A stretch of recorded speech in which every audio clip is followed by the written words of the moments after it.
మేమేదో ఒకరోజు అమ్మ బాలేదు సహాయంగా ఉండమని మేమొస్తే నాన్న అస్సలు పనులు చేయనీయటండి. నేను గిన్నెలు కడిగినా మాట్లాడితే అది చెయ్యొద్దు, ఇది చెయ్యొద్దు అని అంటాడు. అదేంటి నాన్న అమ్మకు ప్రాణం బాలేదే కదా అని మేము వచ్చింది.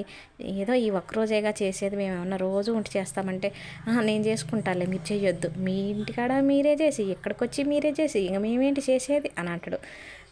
అస్సలు పనులే చేయనీయడండి. మేమేదో బరువులు ఎత్తేస్తున్నాం అన్నంత ఫీల్ అయిపోతాడు. ఇక నేను గిన్నెలు కడిగేసిన తర్వాత మొహం పుల్లలు తీసుకొచ్చి ఇచ్చిండంటే మేము ఎక్కువ ఇక్కడ రేతులు ఉండమండి. ఎప్పుడన్నా వస్తే ఉదయం వచ్చి సాయంత్రానికి వెళ్ళిపోతుంటాం కాబట్టి మాకు ఇక్కడ బ్రష్లు ఉండవు.